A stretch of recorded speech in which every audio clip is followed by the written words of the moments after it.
हाँ जी, good evening. स्वागत है आप सभी का। क्या हाल चाल है सबके? आ गए सब लोग? Good evening, good evening. कैसे हैं आप सभी लोग? क्या हाल चाल है? क्या नया है? Good evening. ओके, ठीक है भाई।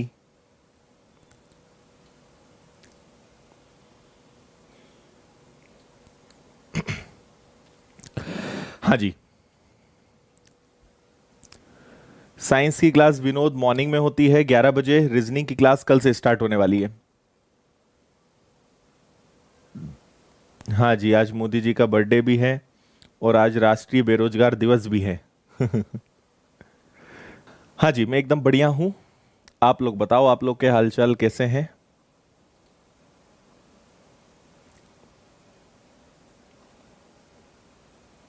हाँ जी, चलिए भाई शुरू करते हैं क्लास आज की। एक क्वेश्चन मैंने बोर्ड पे लिखा है, मतलब आपको दिख रहा होगा। इसका आंसर सब लोग जल्दी से बता दो। फिर इसके बाद ये कल जो मैंने आपको टाइप करवाया था सेम वही वाला क्वेश्चन है। इसके आगे फिर हम लोग क्वेश्चंस का लेवल बढ़ाएंगे। तो करो जल्दी से, इसको आंसर बता दो जल्दी। हाँ जी, सब लोग टाइम पर आ गए? चलो एक बार सब लोग प्रेजेंट लिख दो जरा जल्दी से। बाकी सब लोगों को एक एनर्जी दिख जाए आप लोगों की। प्रेजेंट लिखो फटाफट और फिर आंसर दे दो मुझे इसका। इसके बाद फिर नए क्वेश्चंस करेंगे हम आज आगे। करो जल्दी।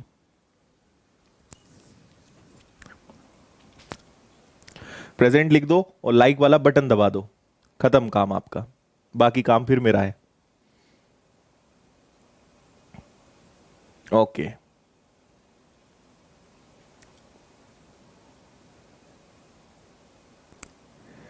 ठीक है भाई।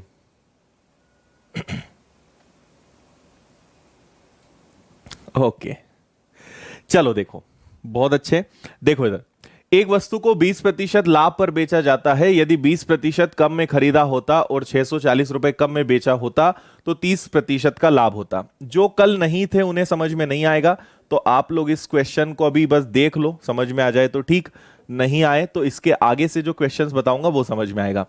ये 120 हो गया। अगर 20% कम में खरीदते मतलब 80% पर, और इसमें 30% का लाभ होता, तो 80 का 30% अगर हम यहां पे सॉल्व करेंगे तो 80 का 30% कितना होता है? 24।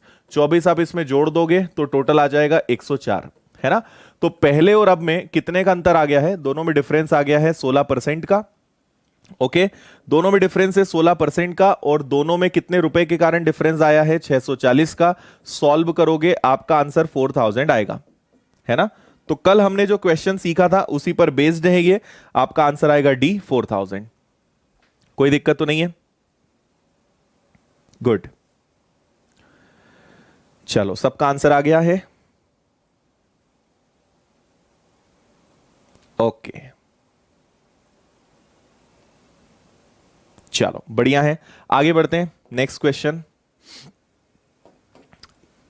यहां से आज हमारा टाइप नंबर 16 है। इसमें थोड़े से मिक्स क्वेश्चंस हैं, लॉजिकल क्वेश्चंस हैं और थोड़े लेवल के क्वेश्चंस हैं, है ना? आपको अच्छा लेवल लगेगा इन क्वेश्चंस का, टॉप क्वालिटी क्वेश्चंस है, मजा आएगा इनको करके। तो इस क्वेश्चन को आप अच्छे से पढ़िए, फिर मैं बताता हूं।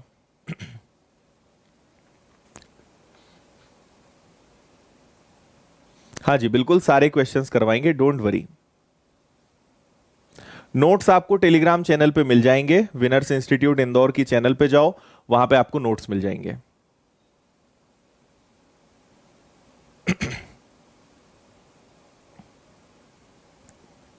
पढ़ लिया क्वेश्चन सभी ने?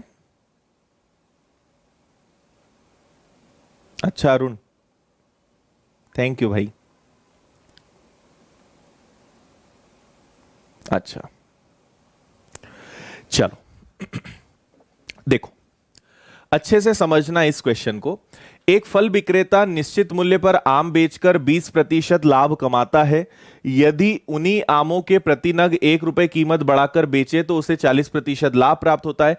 प्रथम स्थिति के अनुसार आम का विक्रय मूल्य क्या होगा? देखो, आपको यहां पे क्या क्या बोला है, सबसे पहले तो हम कॉस्ट प्राइस लेंगे, क्रय मूल्य लेंगे, और क्रय मूल्य ऑलवेज हमेशा 100% होता है। फिर इसे बेचा गया, इसे बेचा गया तो हम ये ले लेंगे सेलिंग प्राइस 1 वाला, और पहले से 20% लाभ पर बेचा गया मतलब 120। अगर 1 रुपए, हर आम की कीमत अगर 1 रुपए बढ़ा दी जाए तो आपका जो प्रॉफिट है वो कितना हो जाएगा, आपका प्रॉफिट 40% हो जाएगा।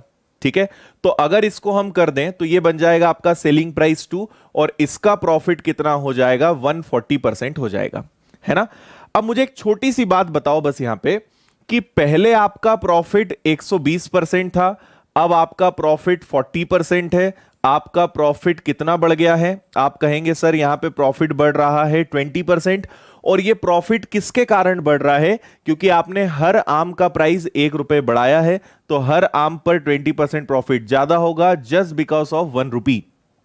ठीक है, सो 20% की वैल्यू अगर 1 है तो आप 20 से डिवाइड करोगे, अगर यहां पे आपने 100 से मल्टीप्लाई करा, मतलब हर आम की कीमत जो क्रय मूल्य था हर आम का वो कितना था, 5 का। अगर आप इसी क्वेश्चन में ऐसा कर दोगे कि एक अगर 20% है तो 120% क्या होगा, तो इससे आपको मिल जाएगा कि पहले वाला विक्रय मूल्य कितना है, 6, तो ये 5 आएगा। पहले वाला विक्रय मूल्य 6 है, 1 रुपए बढ़ाओगे, बाद वाला मूल्य कितना हो जाएगा, 7। जो पूछेंगे उसका आंसर आराम से दे सकते हो। प्रथम स्थिति के अनुसार आम का विक्रय मूल्य क्या था, तो खरीदा 5 में था और पहले हम उसे 6 में बेच रहे थे। इस क्वेश्चन का करेक्ट आंसर आएगा 6 रुपीस। बताइए समझ में आया। अभी नहीं है भाई लास्ट क्लास, अभी टाइम लगेगा, 1-2 दिन और चलेगी क्लास अपनी। बताओ जल्दी, समझ में आया है ना। एक बार और बता रहा हूं मैं, पहले आपको पता है इसमें कुछ भी नया नहीं है, हर चीज का प्राइस अपने आप में हमेशा 100% होता है। पहले आपने 20% लाभ पर बेचा मतलब 120 हो गया, फिर आपने उसी चीज को 40% लाभ पर बेचा तो 140 हो गया, तो आपका प्रॉफिट 20% से 40% हो गया, मतलब 20% बढ़ गया। किसके कारण, क्योंकि आपने 1 रुपए बढ़ाया, तो 1 रुपए जो बढ़ा वो 20% के कारण बढ़ा, तो 100% क्या है ना। देखो आप डायरेक्ट 120 भी रख सकते थे, मैंने आपको जस्ट करके बताया। अगर 100% रखोगे तो यहां पे उसकी कॉस्ट प्राइस आएगी, अगर 120% रख दोगे तो डायरेक्ट सेलिंग प्राइस आ जाएगी, 140% रख दोगे तो सेकंड वाली सेलिंग प्राइस आ जाएगी। जो रखोगे वो मिलेगा, ये मैंने आपको परसेंटेज में बताया है कि यहां आप जो रखोगे वो मिलेगा। तो आपसे बोला है सेकंड वाली सेलिंग प्राइस बताओ, दूसरा वाला विक्रय मूल्य बताओ, तो आंसर कितना आएगा आपका, 6 रुपए। ओके है।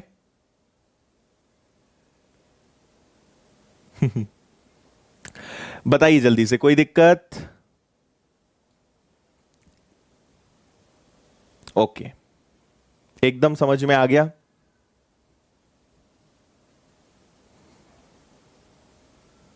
ठीक है, मैंने दो से 3 बार तो रिपीट कर दिया भाई। चलो नेक्स्ट क्वेश्चन देखते हैं।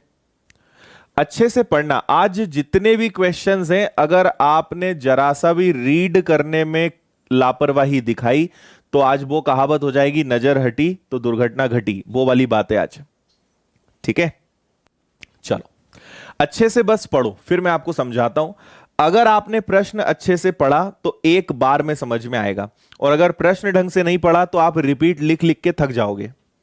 इसलिए प्रश्न पढ़ने पर ध्यान दो, बाकी सब मेरे ऊपर छोड़ दो, आप अच्छे से पढ़ो जैसे इसको।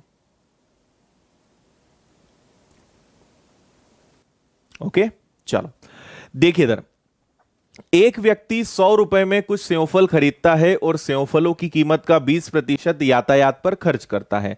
60% सेवफलों को क्रय मूल्य के 50% लाभ पर बेचा गया और शेष को क्रय मूल्य के आधे पर बेचा गया। कुल लाभ या हानि प्रतिशत बताइए। देखो ये ऐसे क्वेश्चंस हैं जिनमें आपको कुछ ना कुछ एज्यूम करना पड़ेगा, जिनमें आपको कुछ ना कुछ मानना पड़ेगा, है ना।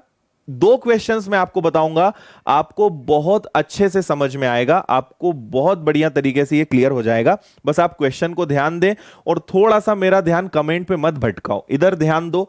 यहां जो चल रहा है उससे जुड़ी हुई बात पूछें, आपसे हाथ जोड़ के मेरा निवेदन है, इधर उधर की बातें ना करें। मैं आपको इधर उधर की बातों का जवाब नहीं दे पाऊंगा, लाइव क्लास है, इधर उधर की बातें नहीं करेंगे हम, है ना। इसके बाद भी आपको अगर नहीं समझ में आ रहा है तो फिर लिखे जाओ जो लिखना है। देखिए आप सबसे पहले क्या करेंगे, यहां एप्पल्स की कुछ संख्या मान लो, तो माना हमारे पास कितनी सेवफलें हैं, 100। ये आपको नहीं दिया है। दूसरा, आपके पास यहां पे उसका कॉस्ट प्राइस भी नहीं दिया है, तो आप उसको मान लो 1 रुपए। तो अगर 100 सेवफलें हो और हर सेवफल 1 रुपए की हो, मतलब आपके पास टोटल जो सामान है वो कितने रुपए का है, 100 का। देखो, ऐसे क्वेश्चंस में आपको कभी भी क्वांटिटी और उसका प्राइस, उसका मूल्य कभी नहीं देंगे। तो आपको क्या करना है, अपनी तरफ से संख्या माननी है और उसका प्राइस मानना है। और मानने के लिए हमारे पास दो बहुत अच्छे नंबर्स होते हैं, एक होता है 100 और एक होता है 1। तो मैंने मान लिया, आप कुछ भी मान लेना, देखो कुछ भी मान लेना, आंसर में फर्क नहीं पड़ेगा।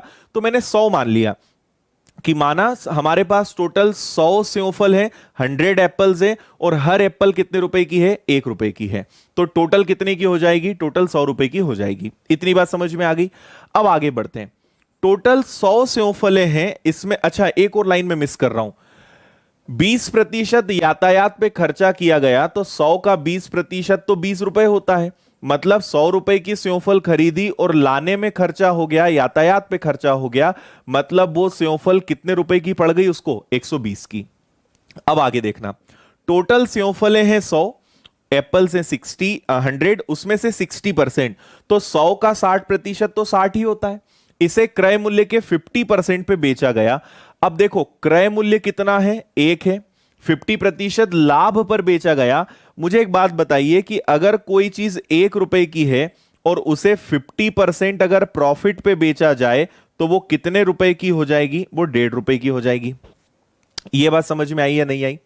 हर चीज हमने यहां क्या मानी कि हर सेवफल 1 रुपए की है। अगर 50% का लाभ लिया जाए, 50% का प्रॉफिट लिया जाए, तो 1 रुपए की चीज 1.5 रुपए की तो होगी ना, है ना, क्योंकि 1 रुपए का 50% 50 पैसा, मतलब वो 1.5 रुपए में बिकेगी।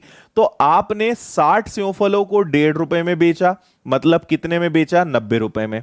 अच्छा, बची कितनी सेवफल, 100 में से 60 गया, बची 40, और इन्हें क्रय मूल्य के आधे पर बेचा, कॉस्ट प्राइस के हाफ पर, क्रय मूल्य के आधे पर बेचा, मतलब कितने में बेचा, 50 पैसे में। तो इनसे कितना पैसा मिलेगा, इनसे आपको 20 रुपए मिलेगा। तो टोटल कितना पैसा मिला, टोटल आपको पैसा मिला 110 रुपए। समझ में आ रही बात, टोटल कितना पैसा मिला आपको, 110 रुपए। तो मुझे ये बात बताओ कि आप लाए थे 120 में, देखो 100 नहीं लेंगे हम, 120 लेंगे, क्योंकि 100 रुपए का खरीदा और 20 रुपए उसको लाने का खर्चा हो गया, तो टोटल हमारे लिए 120 खर्चा है ना। 120 से ज्यादा मिलेगा तो प्रॉफिट, 120 से कम मिलेगा तो लॉस। तो 120 का सामान था, गया 110 में, 10 रुपए का नुकसान हो गया ना। तो 10 रुपए का नुकसान हो गया, किस पे हुआ, 120 पे, और गुणा कर देंगे आप किसका, गुणा कर देंगे आप 100 का। 0 से 0 कट गया, और 1/12 का वैसे तो आपको मतलब देखते से पता होना चाहिए, 8.33%। इतने का यहां पे क्या हुआ है, इतने का यहां पे नुकसान हुआ है। समझ में आ रही है बात, 8.33% का लॉस। ये आपका एकदम फाइनल वाला आंसर है, ऑप्शन बी। ठीक है, करेक्ट है।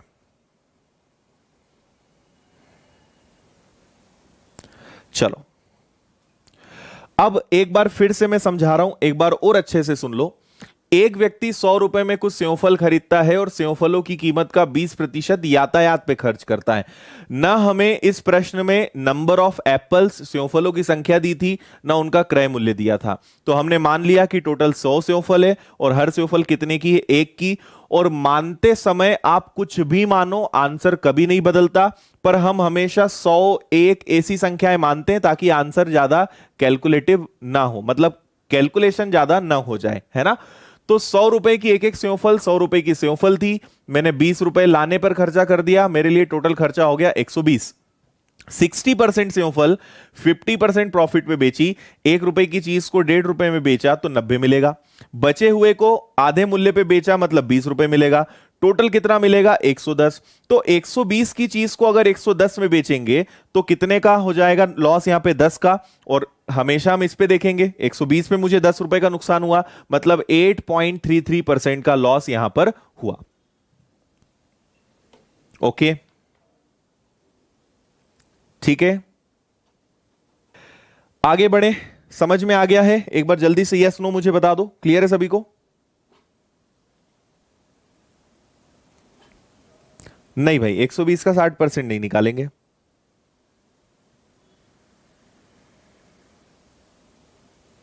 ओके,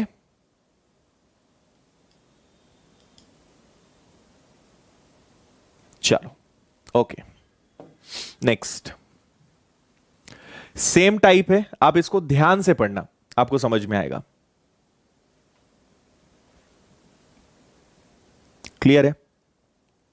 बस एक ही शर्त है, रोज जितने बजे क्लास हो अगर आप आ जाओगे आपको हर चीज समझ में आएगी, और उन्हीं को मैं सपोर्ट भी करूंगा, क्योंकि बीच में आने जाने वाले लोगों को कोई कुछ नहीं सिखा सकता, है ना। जो सिंसियर है वो टाइम पे आते हैं, और बाकी टाइम पास वाले तो घूमते रहते हैं। यूट्यूब चालू कर लिया, जो लाइव क्लास चल रही वहां गए, उसको तबाही मचाई, फिर कहीं और गए वहां तबाही मचाई। उन लोगों को सिखाना उद्देश्य भी नहीं होता हमारा। जो रेगुलर हैं, जो सिंसियर हैं, वो अलग ही दिख जाते हैं, टाइम पास वाले लोग अलग ही दिख जाते हैं। तो इसलिए भले आपका चेहरा ना दिखता हो, आप ना दिखते हो, पर आपके कमेंट से, आपकी हरकतों से, आपके लिखने के तरीके से समझ में आता है कि आप सिंसियर हैं या आप टाइम पास कैटेगरी वाले हैं, है ना। और भाई मुझे धूम धड़ाका मचाते नहीं आता है ना, एकदम चिल्ला चोट करना और ये करना, वो मुझे पसंद नहीं है, ना मुझे आता है। शांति से पढ़ाना मैं पसंद करता हूं, अच्छे लोगों को सिखाना पसंद करता हूं, बस इतना सा मेरा उद्देश्य रहता है लाइव आने का।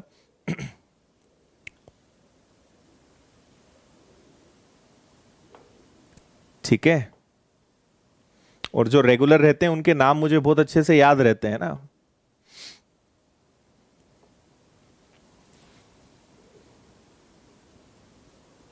हाँ, टाइम पास करना भी नहीं चाहिए। एक तो बेरोजगार हो और ऊपर से टाइम पास कर रहे हो, तो बेरोजगार होने के बावजूद अगर टाइम पास कर रहे हो तो फिर उसमें बेरोजगारी की कोई गलती नहीं है। हाँ, सिंसियर हो और रोजगार नहीं मिल रहा है तो एक बार फिर भी मान सकते हैं। सबको नहीं बोल रहा हूं मैं, तो आप समझ गए होंगे मैं किनको बोल रहा हूं। अच्छा जितेंद्र,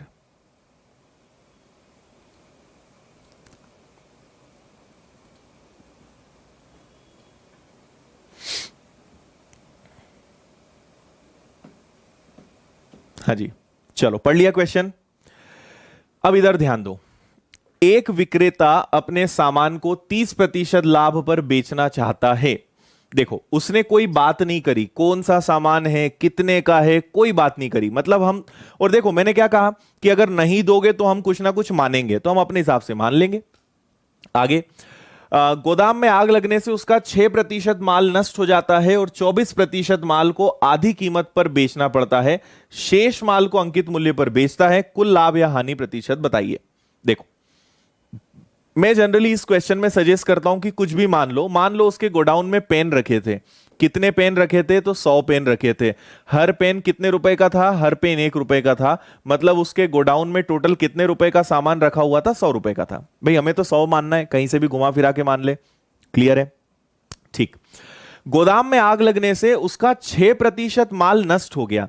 अब देखना, यहां से काम चालू होगा। और एक और बात मैं आपको बता दूं, उसे वो 30% लाभ पर बेचना चाहता है। भाई उसे तो पता नहीं था कि आग लग जाएगी, उसने सोचा था 30% लाभ पर मैं बेचूंगा। तो मुझे बताओ कि 1 रुपए की चीज को अगर 30% लाभ पर बेचोगे तो क्या इसका मतलब 1.3 होगा? है ना।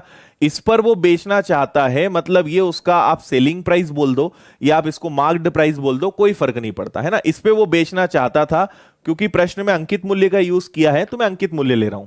देखना, कंफ्यूज मत होना। 1 रुपए की चीज है और उसे वो 30% लाभ लेकर बेचना चाहता है। मतलब वो कितने में बेचना चाहता है? उसने सोचा था कि मैं 1 रुपए का पेन है, उसे 1 रुपए 30 पैसे में बेचूंगा, ऐसा उसका प्लान था, है ना। लेकिन गोडाउन में आग लग गई। आग लगने से 6% माल नष्ट हो गया। अब देखो यहां से कहानी शुरू होती है। पेन कितने थे? 100। आग लग गई, कितने में आग लग गई? 100 का 6% 6 ही होता है। आग लग गई, कुछ मिलेगा क्या? कुछ नहीं मिलना है, 0 मिलना है ना। और 24% माल, तो 100 का 24% कितना होता है? 24। इसे आधी कीमत पे बेचना पड़ा, मतलब इसे 50 पैसे में बेचना पड़ा। मतलब इससे कितने रुपए मिलेंगे? 12 रुपए मिलेंगे। और बचे हुए को अंकित मूल्य पे बेचा गया। तो मुझे एक बात बताओ, 24 और 6 कितना होता है? 30। 100 में से 30 गया तो बचा कितना? 70। इसे अंकित मूल्य पे बेचा, मतलब ये पेन सही सलामत थे और इसे उसने उसी प्राइस पे बेचा जिस पे वो रियल में बेचना चाहता था, है ना। तो इन्हें वो बेचना चाहता था कितने पे, 1.3 पे, इस पे उसने बेचा। फिर से सुनो, 6% माल तो जल गया, पूरा जीरो हो गया, उससे तो कुछ मिलेगा नहीं। 24 पेन आधी कीमत पे, थोड़े बहुत खराब हुए होंगे तो आधी कीमत पे बेच दिया, तो आधी कीमत मतलब 1 रुपए का आधा, 50 पैसा।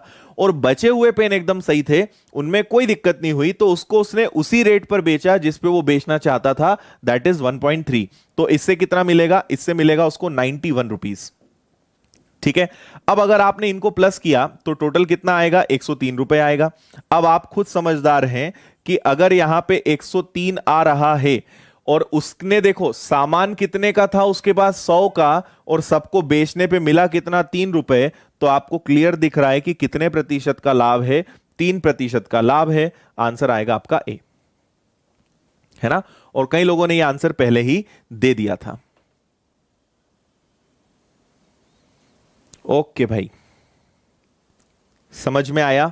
पूरा खेल जो है बस इस 1.3 का था, जिसको कई बच्चे समझ नहीं पाते हैं, और वो मैंने आपको समझाने की कोशिश करी कि वो 1 रुपए का पेन 30% लाभ मतलब 30 पैसे लाभ, 30 पैसे लाभ मतलब 1.3 में बेचना चाहता था। बस ये मेन मॉरल है इस क्वेश्चन का। ओके है। अच्छा भाई, थैंक यू सचिन।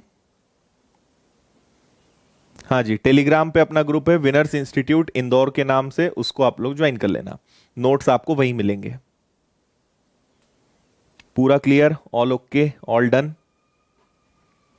चलो ओके, नेक्स्ट क्वेश्चन की तरफ बढ़ जाते हैं। तो नेक्स्ट क्वेश्चन देखिए, ये लो, ये तो बहुत आसान है, इसमें हाई लेवल जैसा कुछ नहीं है, बहुत ही आसान है।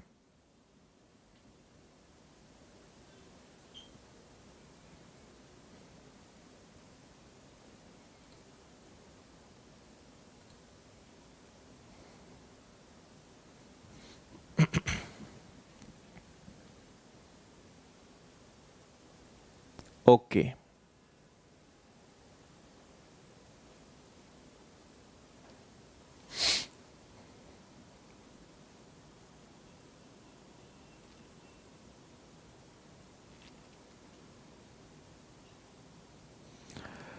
आगे आंसर देखो, किसी वस्तु को 5% लाभ पर बेचा गया। आपको पता है हर चीज की वैल्यू, हर चीज की प्राइस होती है 100 रुपए।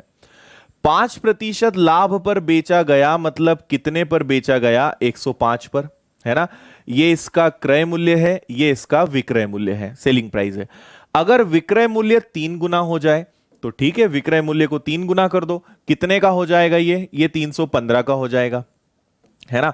315 का हो जाएगा तो कितने का लाभ होगा, तो 100 रुपए की चीज को अगर 315 में बेचोगे तो कितने का लाभ होगा, 215 का। बस इतना सा करना था इसमें, ऑप्शन सी। विक्रय मूल्य को 3 गुना कर दो, कर दिया, 215% का लाभ, करेक्ट, वेरी गुड,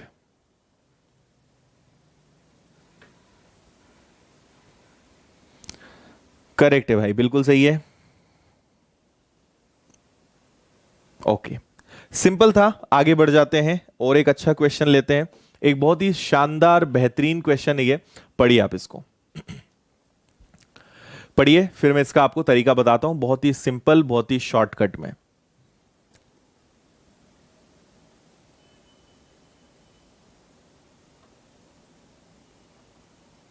हाँ जी, नेक्स्ट चैप्टर मेंसुरेशन, ठीक है भाई, मेंसुरेशन करा देंगे।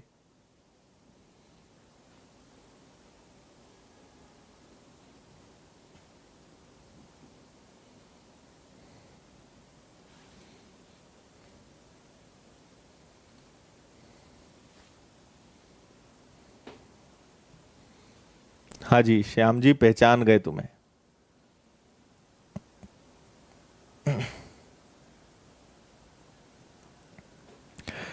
चलो, पढ़ लिया क्या क्वेश्चन?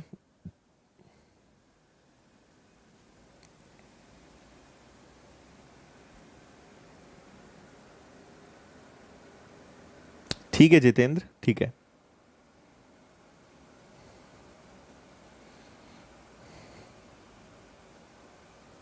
टाइम एंड डिस्टेंस सुमन पढ़ा दिया है, पहले ही पढ़ा दिया है, एक बार देखो आप प्लेलिस्ट में।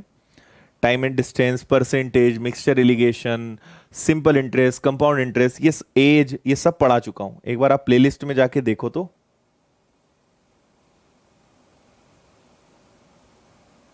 अच्छा हर्ष, चलो देखो भाई, एकदम आसान तरीके से इसको भी समझते हैं, है ना। ऐसा आज के जमाने में होता नहीं है, पर क्योंकि मैथ से प्रश्न है तो कुछ भी हो सकता है ना।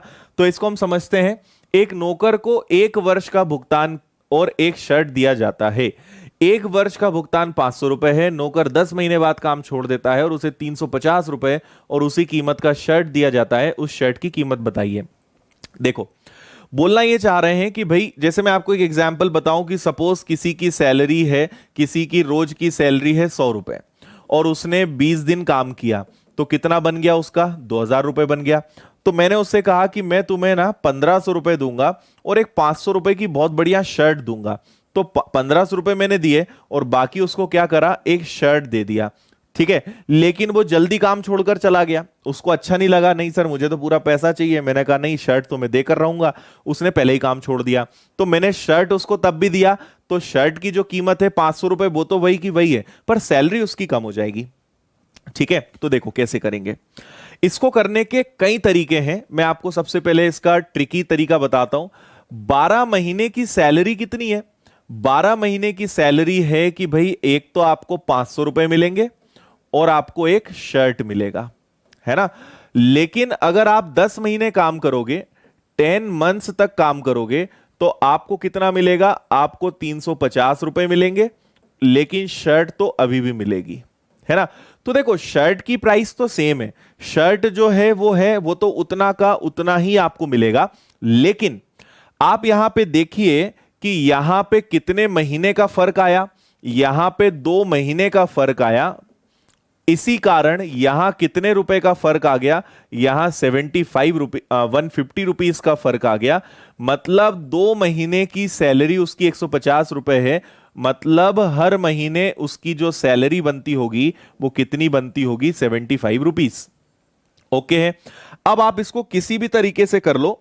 अगर आप यहां देखेंगे, एक महीने की सैलरी अगर 75 रुपए है, तो आप चाहो तो 12 से गुणा कर दो, चाहो 10 से कर दो, किसी से भी कर दो। एक महीने में अगर वो 75 रुपए कमाता है, तो 10 महीने में कितना? तो वो 10 महीने में टोटल कितना कमाएगा? 750। उसको मिलना कितना चाहिए था कायदे से? 750। पर हमने उसे केवल 350 रुपए दिए। मतलब जो उसको शर्ट दिया गया वो कितने रुपए का था? वो शर्ट उसको जो मिला है वो 400 रुपए का मिला है। ये आपका आंसर है। ऑप्शन कौन सा? ए वाला। बताइए जल्दी से, क्लियर है ना। सिंपल हमने क्या किया, 2 महीने का फर्क आया, इसलिए उसकी सैलरी 150 रुपए कम हो गई। सो 2 महीने में अगर 150 रुपए कम हो गए, तो हर महीने उसको कितना मिलता होगा? 75। देखो, फर्क यहां पड़ा, शर्ट के प्राइस तो सेम था, शर्ट तो उसको मिलना ही है, तो उसको फर्क यहां मिला। 2 महीने से 75 रुपए 150 रुपए कम हो गए, मतलब हर महीने उसको कितना दिया जाता होगा? 75। एक महीने का 75, तो 12 महीने का 12 से गुणा करोगे तो भी हो जाएगा, 10 से गुणा करोगे तो भी हो जाएगा। तो 10 महीने की सैलरी 750 बननी थी, लेकिन हमने उसे 350 रुपए दिए। मतलब उसको जो शर्ट दिया है वो कितने रुपए का है? 400 रुपए का है। बताइए, समझ में आया सभी को? ठीक है, ओके, एकदम क्लियर। हाँ जी। और देखो, ये वाली मेथड कौन सी है? इसमें दिमाग लगाना पड़ता है। फिर एक, जिनको दिमाग लगाना पसंद नहीं है उनके लिए फिर एक्स वाला तरीका वैज्ञानिक खोज कर गए हैं, है ना। गणितज्ञ लोग एक्स वाला तरीका निकाल के गए, उनके लिए वो बता देंगे। अभी एक्स लगाओ, दिमाग लगाना नहीं पड़ता, आपको पता नहीं क्या कर रहे हो, आंसर आ जाएगा, है ना। तो वो तरीका भी मैं बता देता हूं, ठीक है। मुझे लगता है आपको इससे करना चाहिए, पर अगर इसमें आपको लग रहा है कि सर इसमें दिमाग लगाना पड़ रहा है, तो फिर आप ऐसे करो, किताबों वाला तरीका करो। क्या है किताबों वाला तरीका? 500 रुपए प्लस एक शर्ट मिलता है, ये उसकी 12 महीने की सैलरी है। और अगर वो 10 महीने काम करेगा तो 350 रुपए प्लस एक शर्ट मिलेगा, ये उसकी 10 महीने की सैलरी है। इसको सॉल्व कर लो, सीधा शर्ट की वैल्यू आ जाएगी, है ना। तो आप क्या करेंगे, इसको कैंसिल करोगे, 2 से कैंसिल होगा ये 6 बार, 2 से कैंसिल होगा ये कितनी बार? 5 बार। 5 का गुणा इधर करोगे तो ये आ जाएगा आपका 2500 प्लस एस। इसका गुणा अगर 6 में करोगे तो 35, 70, 2100, 2100 प्लस 6s, ये आपका 5s है ना। क्रॉस मल्टीप्लाई करा, अब ये मत पूछना कैसे करते हैं। तो 6s में से 5s गया, s आ गया, 2500 में से 2100 गया, ये 400 रुपए आ गया, तो शर्ट की कीमत कितनी आ गई, 400। ये आपका किताबों वाला तरीका हो गया। कई लोगों को ये अच्छा लगेगा, सर इसमें जल्दी हो गया, ठीक है, वो भी जल्दी है। अगर कैलकुलेशन फास्ट है तो सारे तरीके अच्छे होते हैं, और कैलकुलेशन ही अगर डब्बा गोल है तो फिर आप कोई भी तरीके से करो, टाइम सब में लगना है ना। सो जस्ट अपने कैलकुलेशन पे काम करो, बाकी सब चीजें तो अच्छी है ही। बता दो भाई जल्दी से, समझ में आ गया?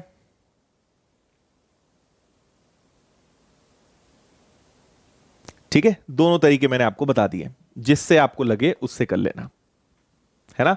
और इसका कारण क्या है, हमने 12 महीने का भाग और 10 महीने का भाग देकर दोनों को बराबर क्यों रखा, क्योंकि उसकी पर मंथ की सैलरी तो बराबर है ना। 500 रुपए प्लस शर्ट की कीमत को अगर 12 से भाग दोगे तो एक महीने की सैलरी आएगी।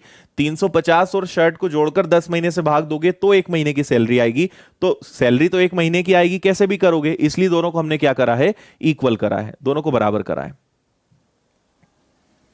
ठीक है, चलो नेक्स्ट इसको करिए। ये क्वेश्चन तो करना आता होगा आप में से लगभग सभी को, करना आता होगा, बहुत कॉमन क्वेश्चन है ये, और अगर नहीं आता है तो मैं आपको और बता दूंगा अभी। करिए इसको।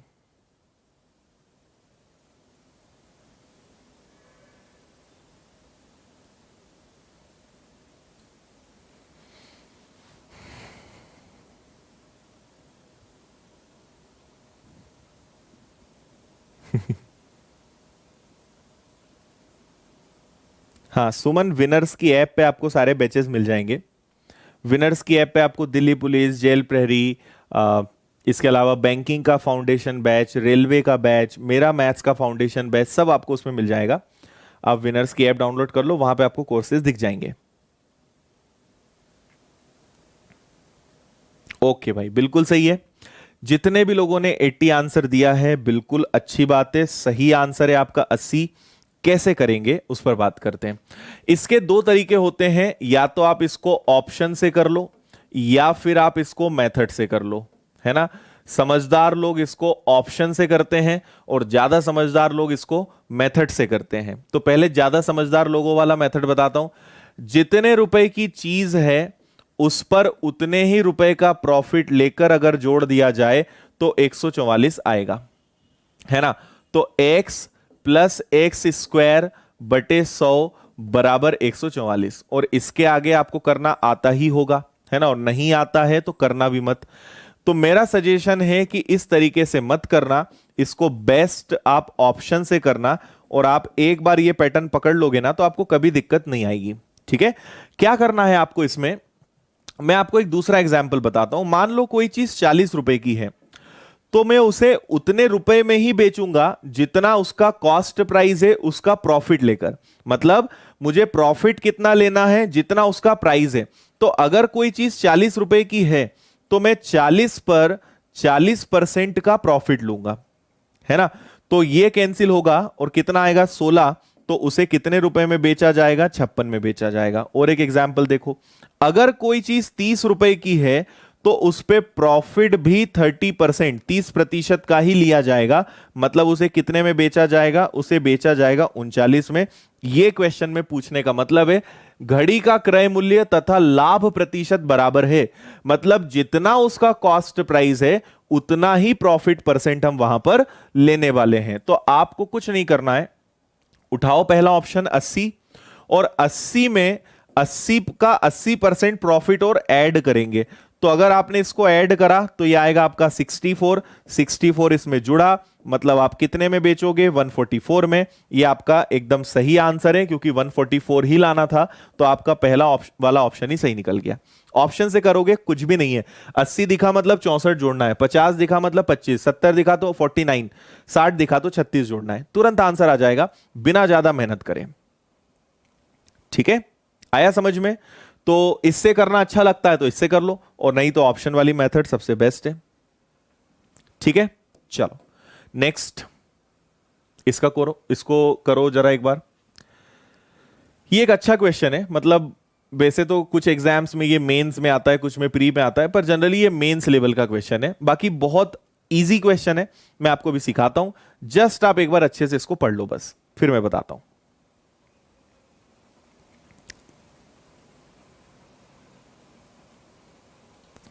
पढ़ लो जल्दी से अच्छे से बस, ठीक है। चलो देखिए, मैं आपको इसका एकदम इजी सबसे अच्छा तरीका बताता हूं। थोड़ा सा लेवल का क्वेश्चन है, कई लोगों के ऊपर से जा सकता है एक बार में, तो फिर दूसरी बार और समझना आ जाएगा समझ में आपको, है ना। तो यहां ध्यान दें सब लोग अच्छे से। राकेश अपने लाभ प्रतिशत की गणना विक्रय मूल्य पर करता है, जबकि रमेश क्रय मूल्य पर करता है। उनके लाभ में 100 रुपए का अंतर है। यदि दोनों वस्तुओं का विक्रय मूल्य बराबर हो और लाभ प्रतिशत 25% हो, तो वस्तु का विक्रय मूल्य ज्ञात कीजिए। देखो, यहां पे सबसे पहला खेल है इस 25% का। दोनों लोगों को 25% का प्रॉफिट होता है, पर एक बोलता है कि मैं अपना प्रॉफिट कॉस्ट प्राइस, क्रय मूल्य पर कैलकुलेट करूंगा। दूसरा बोलता है कि मैं अपना प्रॉफिट सेलिंग प्राइस, विक्रय मूल्य पर कैलकुलेट करूंगा, है ना। और दोनों को प्रॉफिट कितना होता है? 25% का। तो बहुत ध्यान से सुनना, 25% की फ्रैक्शन वैल्यू होती है 1/4। तो हम दोनों का केस लेते हैं। एक कौन है आपके पास? राकेश, ठीक है, ये राकेश हो गया। इधर इसका कॉस्ट प्राइस, इधर इसका सेलिंग प्राइस। और एक हो गया कौन? आपका रमेश, है ना, राकेश और रमेश। तो ये राकेश हो गया और एक रमेश हो गया, है ना। राकेश अपना कॉस्ट प्राइस पे कैलकुलेशन करता है, मतलब वो ईमानदारी से 4 रुपए पे 1 रुपए कमाता है, मतलब 4 की चीज को कितने में बेचता है? 5 में। रमेश बोलता है, नहीं मैंने उल्टा लिख दिया क्या, राकेश विक्रय मूल्य पे करता है, ओके, राकेश विक्रय मूल्य पे करता है तो, और रमेश क्रय मूल्य पे करता है, मतलब रमेश 4 पर 1 का प्रॉफिट लेगा, मतलब कितने में बेचेगा? 5 में। अब देखो, रमेश बोलता है, क्या कर रहे हैं राकेश, अरे यार सही लिखा था क्या? अच्छा, इन्होंने इधर उल्टा लिख दिया है। चलो पहले हम रमेश को लिख लेते हैं क्योंकि वो कॉस्ट प्राइस वाला है, फिर राकेश को लिख लेते हैं, है ना, कोई कंफ्यूजन नहीं है। तो रमेश क्रय मूल्य पे करता है। क्रय मूल्य मतलब क्या हो गया? 4 की चीज को कितने में बेचेगा? 5 में। अब विक्रय मूल्य को ध्यान से समझना। राकेश बोलता है कि मैं अपना कैलकुलेशन किस पे करूंगा? मैं अपना कैलकुलेशन सेलिंग प्राइस पे करूंगा, मतलब मैं 4 रुपए में बेचकर 1 रुपए कमाता हूं, मतलब वो कितने में खरीदता होगा? 3 में। ये बात समझ में आई, है ना। अंतर 1 का आएगा। ये प्रॉफिट कैलकुलेट करता है कॉस्ट प्राइस पे और ये प्रॉफिट कैलकुलेट करता है सेलिंग प्राइस पे, है ना। ये एकदम नया कंसेप्ट है, आपने अभी तक ऐसा कोई क्वेश्चन हमने नहीं करा है पूरे इतने क्वेश्चंस में, इसलिए थोड़ा सा ध्यान से समझना। ये बोलेगा कि मैं 1 रुपए कमा रहा हूं 4 पर, 4 पर 1 रुपए कमाएगा, मतलब कितने में बेचेगा? 5 पे। राकेश बोलता है कि मैंने 4 रुपए में 1 रुपए कमा लिया है, मतलब उसने खरीदा कितने में होगा? 3 में। आ रही बात समझ में? बताइए जल्दी से, ठीक है। रमेश क्या बोलता है कि मैं 4 रुपए पर 1 रुपए कमाऊंगा, मतलब 4 की चीज को कितने में बेचूंगा? 5 में। राकेश बोलता है कि मैं विक्रय मूल्य पे गणना करूंगा, मतलब मैंने 4 रुपए पर 1 रुपए कमाया, तो 4 पर 1 कमाया, मतलब खरीदा कितने में होगा? 3 में खरीदा होगा, ठीक है। इतना अगर आपने समझ लिया, आपका काम हो गया। यहां पर आपने अगर एक चीज ऑब्जर्व करी हो तो यहां लिखा हुआ है दोनों का विक्रय मूल्य बराबर है, दोनों का सेलिंग प्राइस बराबर है, तो मुझे इसको 4 से गुणा करना पड़ेगा और इसको 5 से। और अब देखना जरा क्या होता है। अब होगा ये कि 4 का गुणा 4 में होगा 16, 4 और 5 होगा 20, 5 और 3 होगा 15, 5 और 4 होगा 20। हो गया दोनों का विक्रय मूल्य बराबर। तो ये 16 रुपए की चीज को 20 में बेचता है, मतलब इसका रियल प्रॉफिट कितना है? 4, इसका प्रॉफिट कितना है? 5। तो दोनों के प्रॉफिट का डिफरेंस कितना है? ये 4 रुपए कमाता है, ये 5 कमाता है, दोनों में डिफरेंस कितने का है? 1 का, जबकि वास्तव में डिफरेंस कितने का है? 100 का। तो अगर 1 की वैल्यू 100 है तो विक्रय मूल्य ज्ञात कीजिए। विक्रय मूल्य मतलब किससे मल्टीप्लाई करना पड़ेगा? 20 से। 20 से मल्टीप्लाई कर दो तो सेलिंग प्राइस, जितने में दोनों चीजें बेची जा रही हैं, वो कितना है? तो आपका आंसर आ जाएगा सेलिंग प्राइस इज ₹2000, 2000 रुपए। ये आपका आंसर होगा। थोड़ा सा देखो लेवल का क्वेश्चन है, कई लोगों के ऊपर जा सकता है कि सर कैसे हुआ, ये कहां से आया, वो कहां से आया। थोड़ा सा मैं आपको एक बार और समझाता हूं, आप एक बार देखना, ठीक है।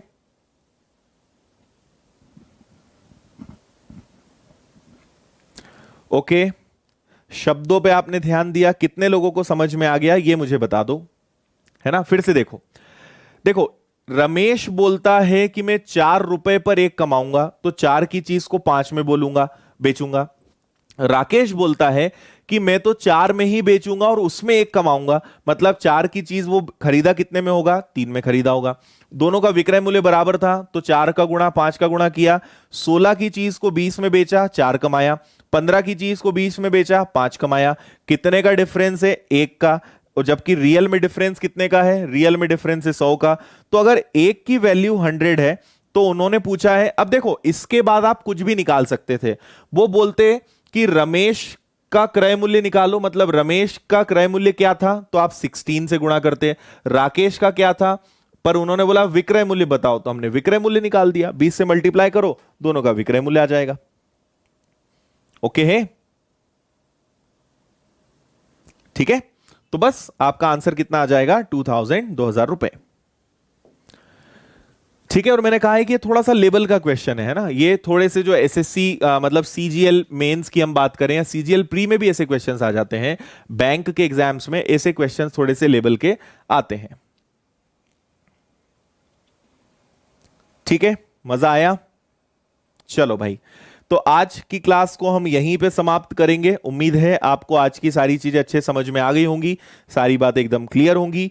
और अगर आप जेल प्रहरी का, दिल्ली पुलिस का, रेलवे का, एनटीपीसी ग्रुप डी का या फिर बैंकिंग फाउंडेशन का बैच ज्वाइन करना चाहते हैं तो विनर्स की ऐप पर सारे बैचेस चल रहे हैं, वहां पे आप ज्वाइन कर लीजिए। और इसके नोट्स आप अपने टेलीग्राम चैनल पे से डाउनलोड कर लेना। टेलीग्राम चैनल है विनर्स इंस्टीट्यूट इंदौर, जो मैंने आपको रोज दिखाया है। आप बोलोगे तो एक बार और दिखा देता हूं। तो इस पे आप चले जाना, यहां पे नोट्स आपको पुरानी क्लासेस के भी मिल जाएंगे और ये वाले भी मिल जाएंगे, तो इसको आप वहां से डाउनलोड कर लेना। ओके है, चलो तो कल वापस हम मिलते हैं। कल वापस मिलेंगे हम लोग 6 बजे, और इसके आगे फिर कल और थोड़े से टफ क्वेश्चंस करेंगे। ठीक है, अभी मेरी नेक्स्ट क्लास 7 बजे से है, फिर 7 से 8, फिर 8 से 9:30 लगातार है, तो मुझे एक 5-10 मिनट का ब्रेक चाहिए। उसके बाद फिर मेरा कंटिन्यू 2.5 घंटे का सेशन होता है विनर्स की ऐप पर। तो मिलते हैं कल, टाटा बाय बाय, ध्यान रखिए सब लोग अपना, टेक केयर, गुड नाइट।